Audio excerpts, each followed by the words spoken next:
That's right up in. I'm gonna move this back just a.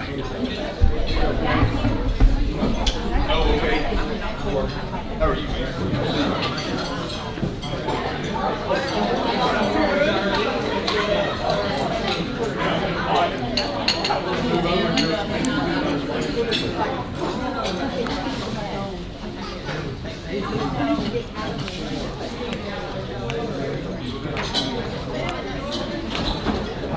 So we're sending what is okay.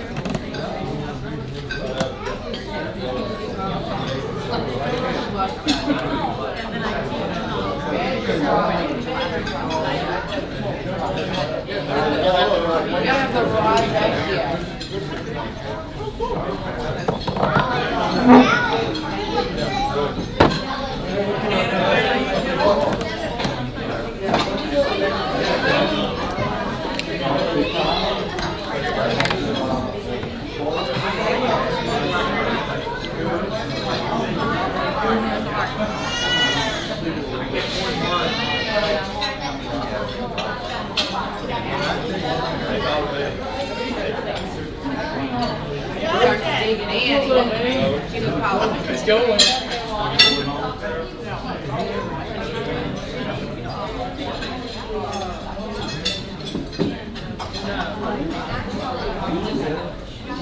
Okay. All right, we'll get started.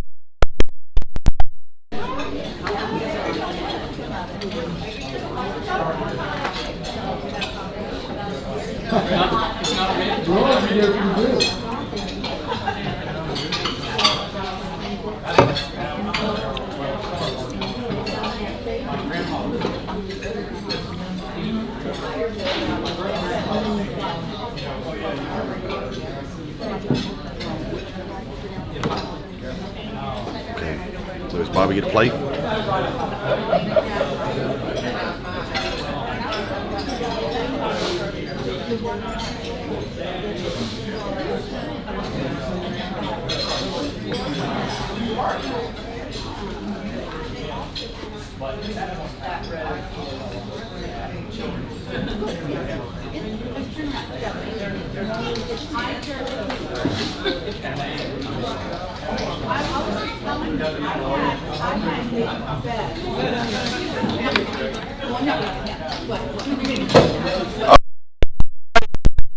A few more and call the meeting to order.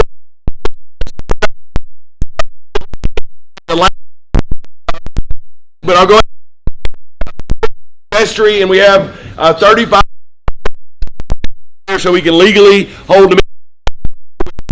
This was a right the away we're so the first the nominees for vestry. I wrote most everybody. Sandy Creel, who is here, David Sullivan, John with his wife and could not be with us tonight, I don't think so. But John, this is Laura. Sarah is here. This will be her second. The nominations are still. So, does anybody? We close the nomination. All right. Any discussion? No discussion. All in favor? Okay.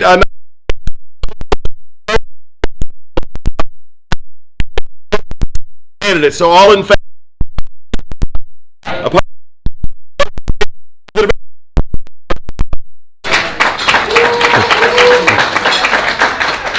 And every 3 years. the junior warden and senior warden aren't elected in the same year, but this is George Jackson's senior warden. And senior warden for George, and give a round of applause. What a personal privilege. Yep. If I could let it be spread across the minutes of the annual meeting that the record did not leave on my watch. So and that the senior warden is called the priest warden of Columbia because of the nature of the relationship between vestry and priest. The nomination for senior warden, if anybody else so desires to be nominated, is open right now, and I need to close that as well. So, all right, George. There's a nominations for senior warden. All opposed? Nay. All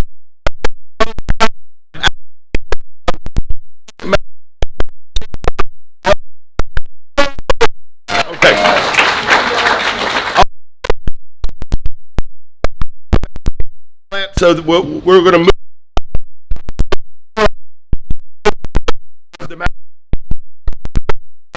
the order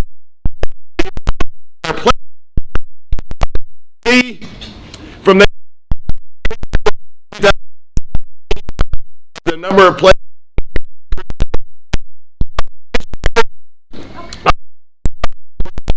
pledges trickling in. So this is not. There's still some stuff going on. This is the number $436,002 pledge increase that'll help and things like that. So this year, pledges that were turned in, we have changed. We have and 10 dropped, which is not size will lose between 5 and 10 pledges a year, which means if we're to stay the same size, we got to get a year, not to shrink. So, any question about the pledging report? Do you have any estimate as to the ones that are outstanding, whether any more will be made? No. Expect to come in, and so I don't really have an estimate. I don't anticipate like $100,000 more coming in or something. Material. No, I mean I hadn't had those kind of conversations, but just conversations with people who said I'm planning to pledge, we just hadn't done it yet, or I want to pledge and they hadn't done it. So and so you'll see the college history going back to 2006. 2022 was 89. 23, we had a slight correction. Some things that affect that number is the EYC has a liturgy or worship service every Wednesday night, and in 2022 our EYC average attendance was about 30 to 35. 23 that went down to about 15 or so. So there were more people in the pews on Sunday morning than maybe the shows, or the growth was more than that. And so I won't go through the rest of all that, but that's sort of the important numbers. Are there any questions about the parochial report? Anyone? Bueller? No. Okay, so that's a essential thing that has to be public. It's how many meetings we had, when they were held, and individual attendance. So y'all are welcome to look through that. But so this, the first document you see there is the P and yep, yes sir. Call out Jeff Gallagher for perfect attendance on the event.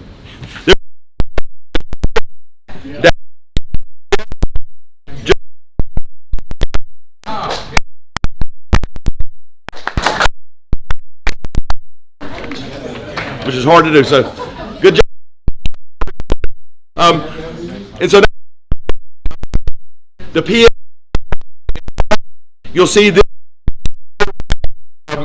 If you look at the end of things, so we had $11,000, which I was very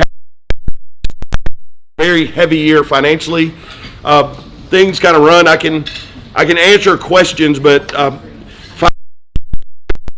paid pretty much within budget where we needed to, except for building and grounds and things related to the air conditioner. But if you have, instead of going through a line by line, unless somebody would like that, would somebody like? No. Okay. On the next page, the it shows all the special accounts and money markets and savings accounts and endowments. So that's all public record as well. Yeah. And I probably should know this. What is line item 313? Okay, I couldn't hear you. Line item 313 on the balance sheet. The Chisholm Lay Leadership Fund. What is that? So that fund that was started by the Chisholm family to send people to get training or to pay for them when they go to council or things like that. So it's designed for lay leadership roles. Okay. So like if you had an altar guild conference or anything like that, that money would be there to help offset costs. Good to know. And then sometimes like when we send people to council and things like that, We can have like a meeting in July. ma'am, Alter Guild Hawaii. for 10,000.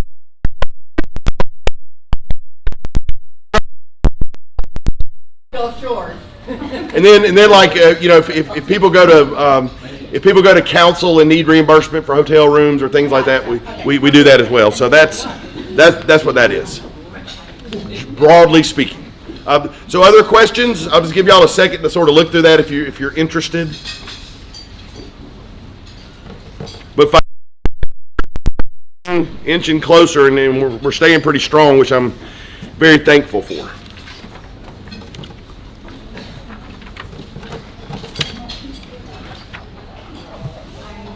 So are there any questions about the treasurer's report?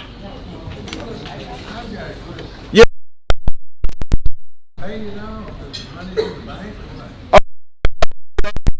Right now, so this last our HVAC and the air conditioning system in the church completely died. So we did a capital campaign and raised the full amount of funds needed to put the new one in there, and then also to put new fan coil units in the church which have not been installed yet. So we have all but 30,000, I think 30,000 of that collected. So we have, I'm not at all, so we are in good shape with that.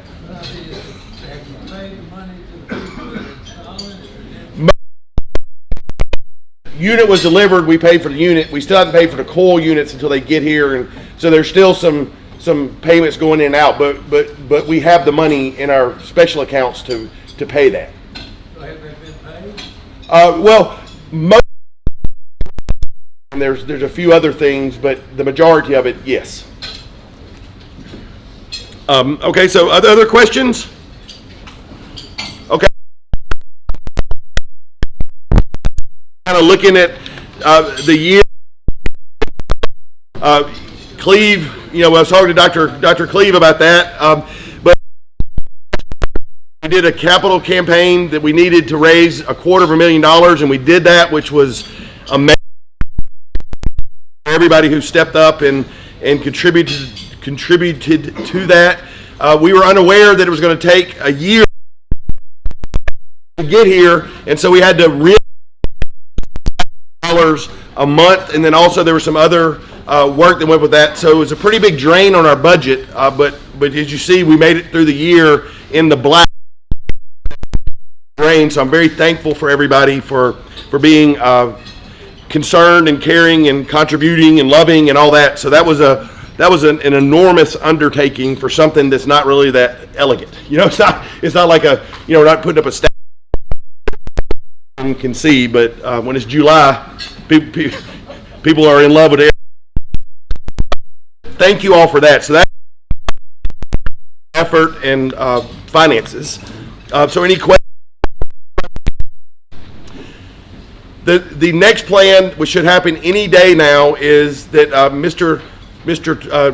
Scott Hood is going to come and take the old fan coil units out, put the new ones in. The old stats and the circuitry in them are broken, so some of them always are putting out air conditioning, some of them are always putting out heat, and so we're going to get a consolidated system where you don't have to go to every individual unit. It'll be on the wall in one location and control the building. That improved system once we finally get it up. And then we've had a parishioner as well that has offered to make wooden surrounds on those fan coil units, so we won't have like the metal, hotel room looking things. They'll match the sort of architecture or scroll work and things on the pews. So I think that'll be a huge improvement as well, and sort of not distract from the beauty of the room. So good thing still going on that. So any questions about the HVAC? Again, I'm very thankful to everyone who contributed and everyone who put up with all the headaches and heartaches. Another major addition and renovation to the organ, and in Madison, did I say that correctly? Yes. Major renovation and addition to the organ, and we had it dedicated in memory of that addition and renovation was in memory of Troy Scott, a much beloved organist, choir master here, and a parish family member. So. And the park's coming in tomorrow. Yeah.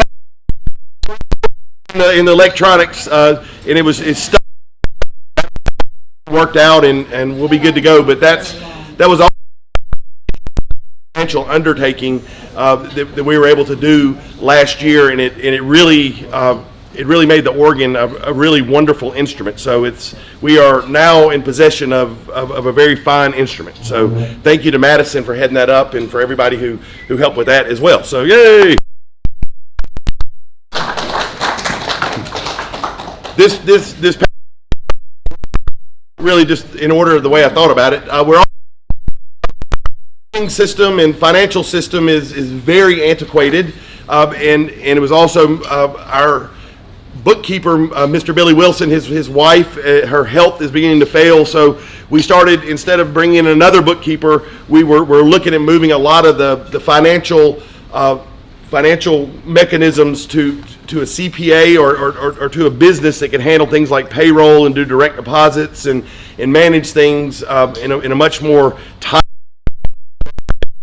Miss Laura Sarah has been very helpful with that, so we're very thankful for her. And so as this year comes on, we should have all that sort of transferred over and in place. So thank you, Laura, for doing that. That was much needed. We still had the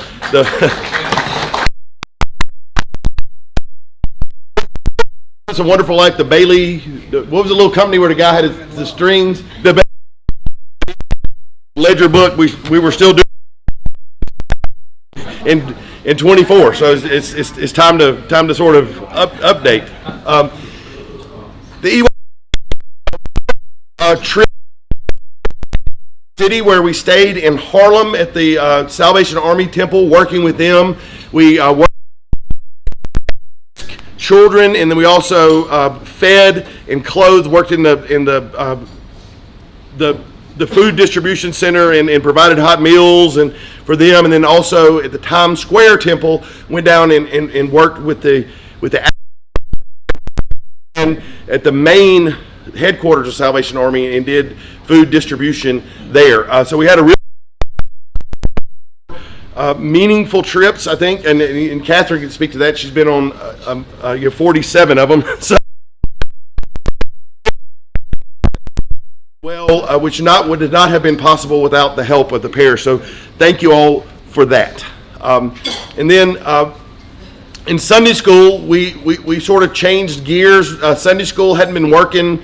Our attendance had been bad but really the year before COVID hit, we were starting to have difficulty. So we rethought Sunday school in home where you meet here.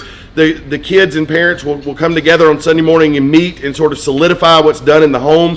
But Father Carl agreed to come a little, take that for him doing that. And then also Daphne Harlow, I guess, is our, although she's not titled this, is probably our Sunday school superintendent. She's the most and so I'm very thankful to both of them because Sunday school is important. It's the third most important mission of the church behind public worship and pastoral care, and trying to figure out how to do that with families that have an attendance of maybe once a month is what our average is now, is really hard. It's frustrating and all of that, but it's also essential. So we're trying like a hybrid system and seeing how that goes.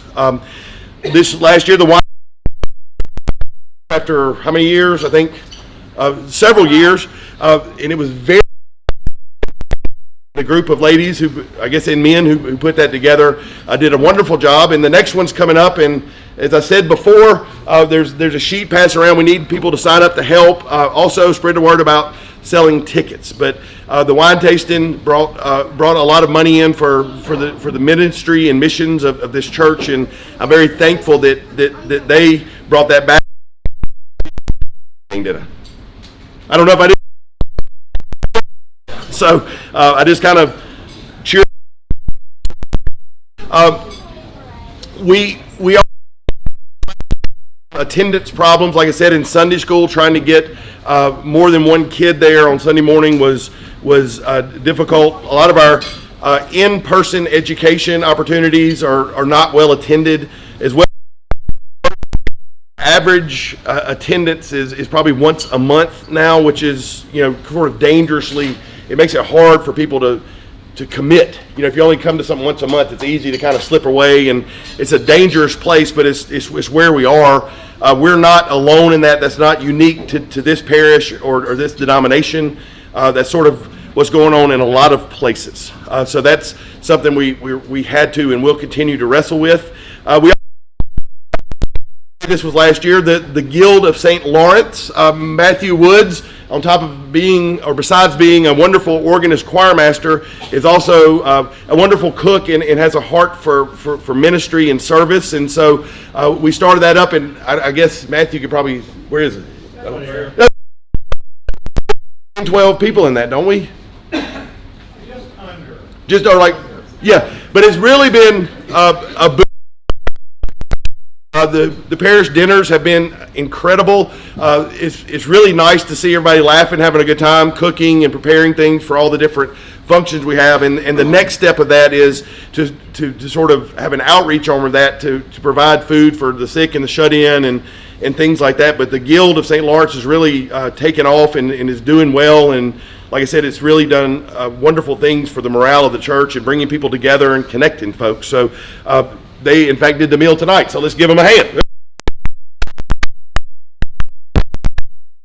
And then we sort of played around shifting to a more digital ministry and witness.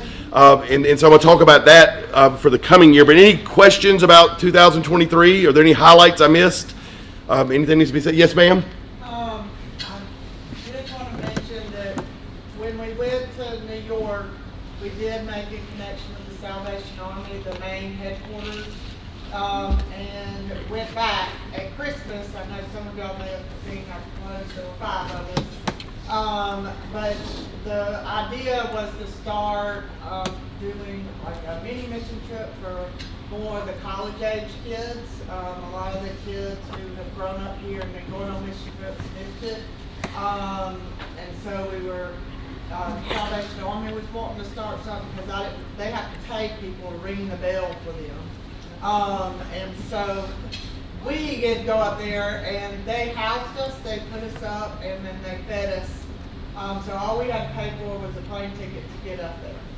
And then we rang the bell for 4 hours a day and had the rest of the day to sightsee. So it's a really win-win. They'd like to have a bigger group go next time so that we could ring the bell for an 8-hour period, kind of in 2 groups before. So we're hoping that it'll grow. So that is something that I'm hoping will continue. Will be geared to more adults, not, you've got to be over 18. So you could be an adult or college age to go, so it's kind of a work in progress. So, but we do plan to go again next Christmas break. It works well with college kids because they have such a long break. So, and like we had some that weren't members of our church want to go. So, and that's fine too, just like our other mission trips. So just so you know, I thought that was a cool connection. Oh, and also I thought this was interesting. I don't know if anybody saw this, but if anybody saw Ben and Aaron's show, that they were up promoting the Ringing the Bell for the Salvation Army. They were with the Salvation Army group that we worked with this summer. So they were with the people we were working with. And so made the world even smaller that when we were there, I was at a park, and the way I connected with a lady in the park was she was a big fan of the show. And so I texted Aaron and Ben to let them know and send a picture. And so that's how they all got connected. So it's a small world, so now Laurel is very connected to New York. So. There you go. Thank you, Kathy. So. Point about education. Yep. Father Jeff made the point about attendance at Sunday school. When we get to adult education, we have a similar pattern. In-person attendance isn't great, either on Sunday morning or on Wednesday night. It's better online. We have more people participating online, including people from outside of the parish. All of that to just say is, if you believe that we should be having different types of courses, something you're looking for in Christian education, something you're looking for in formation, something that could be, very practical about, end of life planning or something like that. Send your ideas in, and we'll start getting things developed. Thank you. Thank you, Father Carl. For the coming year, the things I'd like us to work on is, I guess, first sort of understanding this parish. We are not a small group foundation parish, like where what we're about is like having the small groups meet and worship's kind of second, or other things like that. We have people that come to church and might not want to interact with other people, or people see church as extremely important and the other things is not that much important. So we have a different dynamic than other churches that might rely on small groups as the backbone of their church. Our backbone is probably worship. Does that make sense? I have some people looking at me like, does that make sense? Okay. Or do you disagree with that? So it's not, you don't come here to join a small group. You come here to go to mass or go to worship or whatever. And but those things, because that's what makes a parish alive and vibrant, is having groups of people working together on different things and having people being connected, knowing who each other are, taking care of each other, checking on each other, working together, those sort of things. So that's my doing that, where we were able to connect groups and get groups going and working without a lot of supervision. The things are thriving, and so if we can sort of get that connectivity back and maybe attendance from once a month to maybe 1.5 times a month, I think the money will keep coming, things will keep working. But we just that's a thing we need to work on. So work on the group and social aspects of the church. So I need you to be thinking about how you might be involved in that, or something that's you might be passionate about or really interested in that you could use the church to sort of explore or get started. So that's one thing, and being more connected to each other. It's really hard. We ran into this several times where you don't even know to check on people because you don't see them that much. Does that make sense? Or you're like, well, I hadn't been but once. I didn't go but once in September, so I don't even know if this person's here or not. But that on each other or not, people can fall through the cracks extremely easily. And even though I try my best to check on people, it's not that effective. People expect me to check on them, but when one of you checks on them, I think if you look at the statistics, like if I invite somebody to church or reach out to somebody, the odds of a positive encounter or experience with somebody coming to church or somebody coming back to church are about 5%. Whereas a parishioner or a person from the parish reaches out to someone else, community, the statistics show that it goes up to about 80%.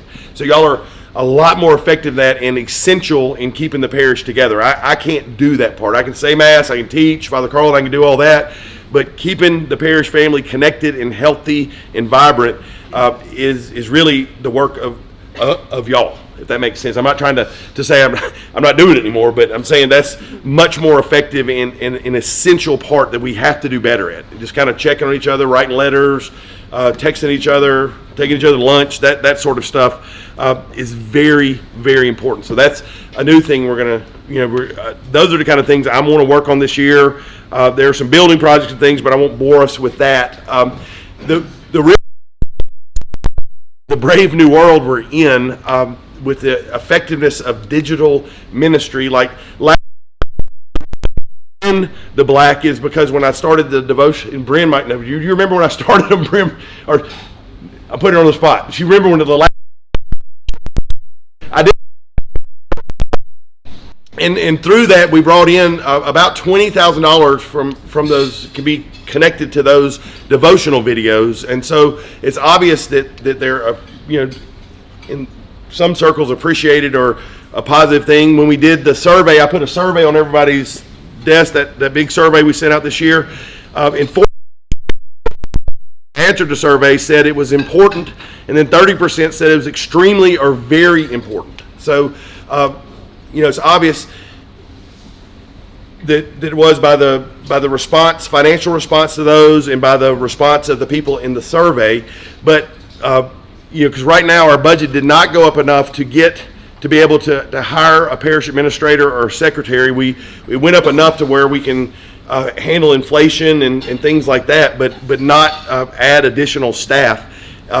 This might be a way we could do that, but also with the lack of attendance and different things, I don't think that's because the things aren't quality. It's just people are busy and scattered and very mobile now, and so we need to, I just kind of want y'all to think about this, and I'll send out another brief survey, like a 5-question survey in a week or so. But if we kept, if I kept doing those devotional videos and we kept the sort of digital presence very, very robust, that would commit me as your rector to a much more non-traditional role, not sitting in my office waiting for people to come visit, or it'd be about 2.5 hours a day to, some days less, some days more, to sort of produce and edit and upload those videos. But I think it's important, and so that's the question we have to decide. Like where we are now, the stuff like Sunday school and things like that, the way we did stuff doesn't seem to be working. But trying to replace those things with in-person things, I don't know that that's the answer either. So we're kind of at a crossroads. Do we commit to more digital things and having Father Carl and I and parishioners sort of on your screen in the morning or on your screen and on a regular basis, or not? So that's something I'm having a hard time sort of answering, and don't want to do that without the blessing and approval and backing of a majority of the parish. So that's another thing that I wasn't quite ready to talk about tonight, but just sort of to put some of that out there for y'all to prayerfully consider. And then, like I said, in a week or two, I'll send out in notes a 5-question thing about committing fully to that or not. Does that make sense? Yes. Okay, so that's kind of be working on the major things we need to be working on is connection to one another, getting some of these groups, social groups and ministry groups started back, and then maybe increasing attendance to 1.5, and deciding what we want to do. How do we have a witness in the world? Is it digital or is it not? Or is it more digital or less digital? So that's sort of my charge. So now charge, or specifically, I'd like to hear if there are any questions about the digital aspect of St. John's, or the virtual aspect. Any? What was it that was the mechanism that raised money for the digital devotion? So there were people who live out of state or who are not connected to the parish at all who would send in money to support that. And so that money equaled probably about, because I'm on a stipend, so I have a weird job where I'm not salaried, where I have to commit myself to this full time and not have any other sources of income, and then y'all take care of me and my family. So I had probably $4,000 or $5,000 of people who wanted, like when I was at a sporting event and taking photos, somebody'd say, well, take some pictures of my child, and instead of taking the money, I'd have them donate it to the church. So there's some of that in there, but the majority of that were people who are like, I really enjoy these videos, thank you for doing them, and they PayPal money in, or we get a check in for that. So we didn't generate much revenue through Facebook or Instagram or YouTube, although we're at a point where we can start generating revenue from those platforms themselves. The overwhelming majority of income came from just like people would put money into plate. They would appreciative of what we were doing, and we're supporting it. I have such a micro view of things. I never thought of this as being something that went beyond the community in terms of the internet, but certainly it does. I think that's terrific. I think it speaks to what the needs of people around the nation are in terms of getting this through some resource, some source. Mm-hmm. But I think we should continue it by all means, as the survey indicated, and we need to do what's necessary to provide you with the staff. I really think that we're going to be hard pressed not to have paid administrative staff to help do things like that. Yeah, I just don't see us continuing on volunteering. No, so yeah, and especially with my position, because there's a lot of times we're live streaming, so I'm not going to mention names, but the last secretary or administrative assistant I had was a parishioner here, and that person had to put up with a lot of sort of abuse, because most people who come to see me aren't like, I'm having the best day ever, and I just wanted to come tell you how great my day is. There are points where things are difficult. They're not able to be polite. They might be aggravated, and then on any given day, like if I was at my absolute best, just cracking best, I would still maybe have an 80% approval rating. So 20% of the people that are I don't mean that in a bad way. I'm just being serious. That's the statistics. But no, I mean, well, it's with anybody. Part of being a priest. Well, it's with any job, but so. Even on your best day, if you have an 80% approval rating, you still got a 20% disapproval rating, and so that person has to sort of get engaged with that sort of thing as well. So having a parishioner involved in that, I think, is detrimental, and we lose people, and they sort of lose their minds when they're part of the family, and then also having to sort of deal with unhappy or people who aren't in good places. So I think that's. No, that's what I'm saying. So we need a paid person to do that, because that's not a volunteer sort of. Yes, for sure.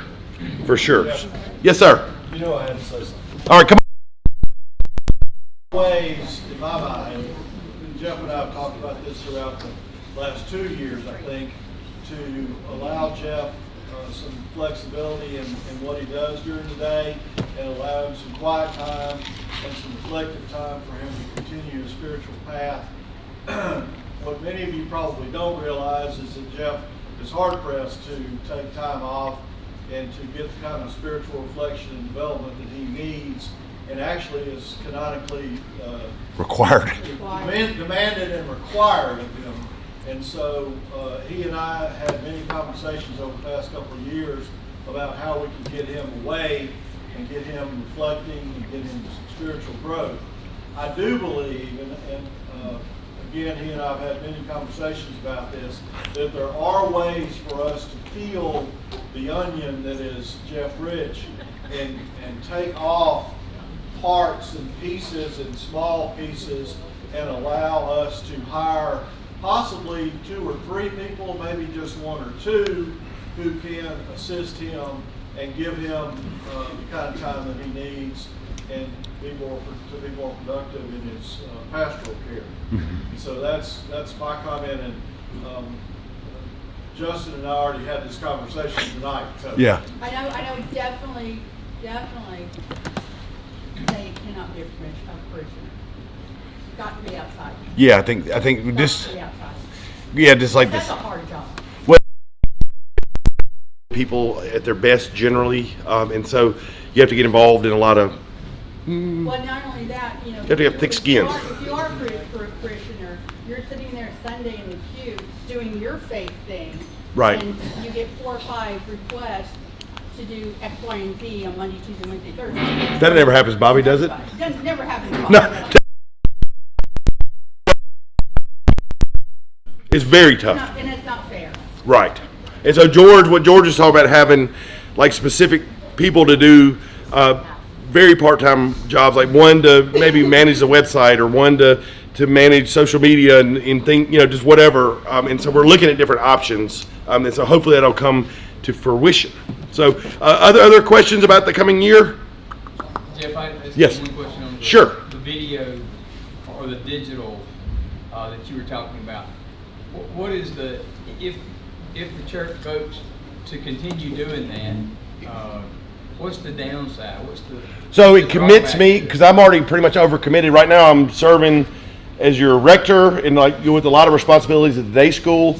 I'm serving as as my own secretary or parish administrator, and then taking care of a lot of the administration at the church and IT. I have to keep everybody's technology running. And then I'm also the youth minister. So I'm kind of doing 3 different roles right now. And so I'm pretty much maxed out. I'm working about 65, 70 hours a week, and that's a lot. And so that's 2.5 hours a day. But the plus side of that is if we get the revenue, and people respond to that by supporting it, that would allow that person to come in and take stuff off of me in other ways. You see what I'm saying? So the downside is it just commits me to 2.5 hours of work a day producing that. Is it the commitment? Well, the commitment, but also the time, because that's not a bit of time where I can talk to somebody or have a conversation. When you have to be you have to put a hoodie on and kind of get in there and dig into it. If you were to go away on your spiritual retreat, that's a hold in the. Well, no, you could miss a week, but you have to kind of do it at a consistent basis. People have to form a habit. They want to have something to see every day. Yeah. So you have to be somewhat consistent with it. Oh wait, I had to wait. Carl, who had their hand up? Was that Cleve? Then Carl. Do you get any remuneration to the school? No. Is there any way to have them remunerate the church for what you do? No, because we actually have a line item where we give them money. That's just part of my responsibility. I mean, it's just part of the job, right? So, I don't know. Matthew stepped out, but Matthew, I go there every Wednesday and do. Every Wednesday, we lead chapel and do all kind of stuff. The St. Cecilia Choir is very connected to the day school, but that's just part of our witness and part of our history. And that's when I arrived. Part of the job was on my job description and responsibilities. So that's just kind of how it's been. How much of your time does that take? Depends. Summertime, nothing, right? But generally, Matthew, on a weekly basis, it's probably 2 hours for chapel, and then I have board meetings, and I help them with technology and some social media and special events, and I'll go talk to classes and talk to teach. If there's sometimes when there's difficulties over there, I get involved in mediating the difficulties or counseling if there's a tragedy, and so it just varies. I hadn't really journaled that out to see exactly how much time, but there's. I'm over a good bit. Like all the kids know who I am, and and so we're there. But that's just part of the job, I think. So, that answer your question? Yep. Okay, Father Carl. Yeah, I thank God every day I'm not a rector anymore. But I want to point out that we're falling into a particular trap here that churches do all the time, which is to play a zero-sum game and say, if we can do this and bring in some revenue, then we can hire somebody. What would we do in our business? We'd invest in it in order to grow it. And so I served a church once where somebody said, if we could get 20 more families, we could hire a youth minister. And my answer was, if we hired a youth minister, maybe we'd get 20 more families. Mm-hmm. So as you're considering, my view is, as you're considering whether you want to do this digital ministry push, do that independent of revenue. If that's worth doing, that's something we need to come up with the money for and not say it's an income source. And the rest is gravy at that point. Thank you, Carl. And Father, Yes, ma'am. Also, I guess to clarify, I thought that there were funds for a youth director and that is. So what we had, out of the kindness of a parishioner's heart, there's an assistant, or I have an assistant that helps me, but that is a very limited, that person, Anna Grace Jolly is her name, her mom, Mrs. Jolly works at the museum. Adult can't be with children by themselves, so we have to have two adults. And so she serves to legally allow us to have that. And then she also helps with games, but so she's not directing it. Still the onus is on you. That is correct. Okay, I just wanted to clarify because I wasn't sure. Yes, ma'am. So without her being here, we wouldn't be able to have youth, but she adds a lot to it, and the kids love her and respond to her very well. So it's a good deal. So, and I know I probably shouldn't say anything, but. Okay. But the one thing you gotta keep in mind is, like, all this seems like it's segmented, oh, this takes 2 hours, this takes 2 hours. When you are with him all the time, every day, I know what his life looks like, and when we try to have a family, take just family time that's on his day off. The phone never stops ringing, like, there's no secretary here, so if they can't get anybody at the church, they call Jeff's phone. Jeff's phone number is on everything that says St. John's Episcopal Church. So every phone call comes to his phone that he's gonna answer. He's not gonna not answer his phone because he doesn't know if it's someone on their deathbed or someone calling, asking, I don't know. How many cats are next door? Yeah. Table, yeah. I mean, you just never know. And so that's part of the need for an office manager that can Yes. funnel these calls to direct what needs to go to him, what does he need to take care of, and what needs to be taken care of by the senior warden, or Matthew, or somebody else, or they can answer the questions. And that's one aspect. The other aspect of it is when his phone is constantly ringing like that and everybody's asking him questions, and and this happens a lot, technology crashes up here, the world shuts down, and Jeff's gotta come up and fix it. He's gotta stop whatever he's doing to come do that, and then he's gotta start back over. So when he's talking about these videos that he does, I've watched how he does this, and he's usually trying to do it in his own home office, and I'm trying to keep the kids out of his office. So you can't really be interrupted. Like, it's not something you can start and stop, start and stop, start and stop. Like, you need to sit down, focus, and do it and complete it, because you can't really start and stop it when you get in certain aspects of it. Well, So and that's a very difficult, when he says he needs 2.5 hours to chop out, I mean, like, that's literally impossible right now for him to do without some kind of, and it is, your job is 24/7. I mean, it And would I look do very different to worry about everybody if he the fact that, put his phone. that's where a lot of it's very plain and vanilla. Called you the other day, and said, are you sick? You sound like you have a cold. And he said, been up since 1 in the morning. I said, why are you doing that? Somebody called. Your phone is 24/7. Yeah. It doesn't shut off at 5 o'clock in the afternoon. Well, no, it was not supposed to, though. I It's mean, not yeah. supposed to. But that being said, between certain periods of time, if you had that number coming to one funnel, and it's like Chris said, triage, this will go to Father Jeff. You can save that for tomorrow. Somebody will filter all of that for you. Yeah, well, there's some things that are just, easy for somebody to take over or help with. So the other part's complicated. I set this up. I have the free. This is one of the great things about this place. I have a freedom. I don't miss children's sport events or important events that people, but you work a lot, and it's just like a big rolling ball, and that's, kind of the way it is right now, and it's kind of the way I did it, and don't mind it, but it's just sort of, having some of those things, when you have those 3 different roles, it's really hard.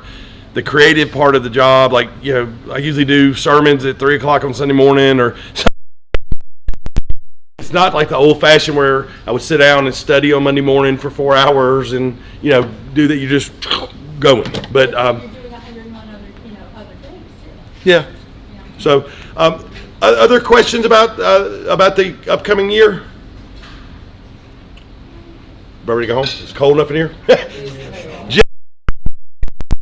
Outgoing vestry members. I don't, did we? We're supposed to. We're supposed to. So, pull my. Nope. Yes, Miss Katie Sullivan has served.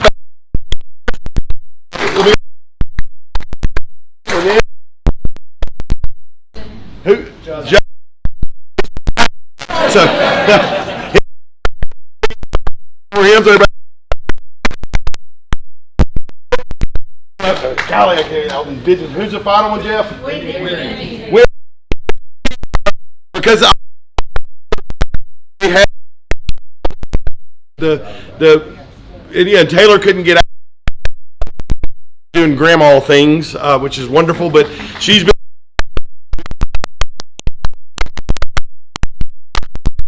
So thank you for that reminder, Jeff. So now, question and answer. Any new business? New business that we appreciate you very much. Thank you. Thanks. And that is new business. So, questions? Just that I think we need to make a concerted effort to do what's necessary to raise the funds to fund the position of an administrator in our church office that can help. Yeah. And I don't think we need to push it back. I don't think we need to push it forward. Okay. Thank you. Thank you. Agreed. Gene, that's awesome. All right. Thank you. Any other questions, comments, concerns? How do we make that happen? What do we, Well, vestry, when they meet next time, we'll have to, the vestry is the body that'll say, Gene, Do it if people want to up their pledge.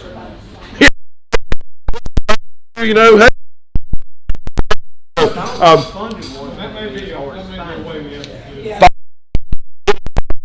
That's gonna be the hard part. Yeah, because like with the software editing and all the technology stuff I'm in charge of right now, that's a very skilled, like if I went out in open market and with the video editing, graphic design, all that stuff, I could get like a pretty good job and like a full-time job. Your video editors are in demand. And so that's not something you can just get, About administrative. that's hard too. There's not a lot, the job market, there's not like thousands of people dying to work right now, for sure. So we do have a lot of work, hard work ahead of us, Mike. That is correct in a lot of ways. But we have to go forward in faith, don't we? Hope. Just keep going. So other questions, comments? Anyone? So is George's last act? Move adjourned. All right, there's a motion.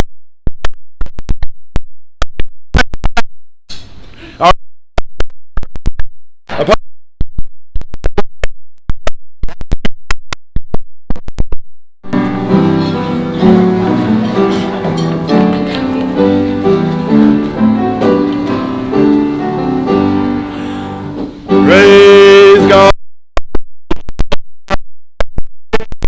Oh, praise Him, all creatures here below.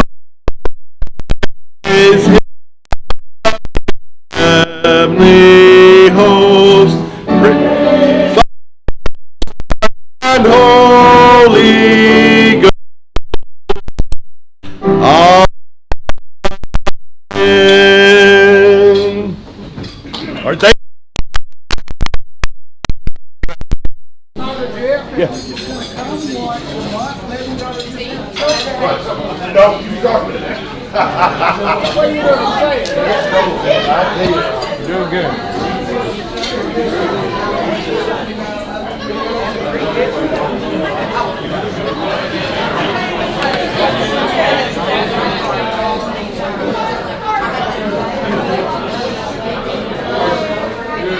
We got on it. Yeah, I know. It seems like an hour. I think,